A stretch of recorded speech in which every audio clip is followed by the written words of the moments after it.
నమస్తే మిత్రులారా, నేను మీ శ్రీనివాస్ చౌహాన్ అడ్వకేట్. మిత్రులారా, ఓ కేసులోని విషయం ఏంటి అంటే 5 సోదరులు ఉమ్మడిగా తండ్రితో పాటు కలిసి వ్యాపార సంస్థ నిర్వహించినారు. తండ్రి ఏం చేశాడంటే వచ్చే ఆదాయంతో ఒక్క కుమారుడి పేరు మీద ఆస్తులన్నీ కూడా కొనుగోలు చేసి అతని పేరు మీద రిజిస్ట్రేషన్ చేసినాడు.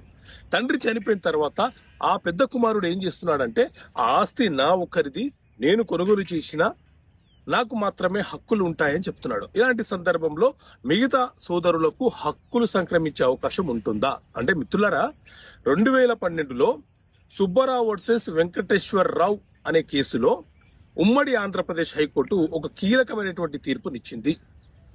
ఉమ్మడి భాగస్వామ్యంతో ఏదైనా ఒక ఆస్తి కొనుగోలు చేసి ఏ ఒక్క సోదరుడి పేరు మీద రిజిస్ట్రేషన్ చేసినా ఆ ఆస్తిలో హక్కును పొందే అవకాశం మిగతా సోదరులకు ఉంటుంది అని చెప్పి చాలా కీలకమైనటువంటి తీర్పునిచ్చింది.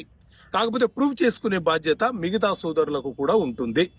సో ఈ తీర్పు వచ్చేసరికి ఏఎల్టీ పబ్లిషర్స్ లోని వాల్యూమ్ 6 113వ పేజీలో చాలా స్పష్టంగా ఉంటుంది ఈ తీర్పు యొక్క కాపీ.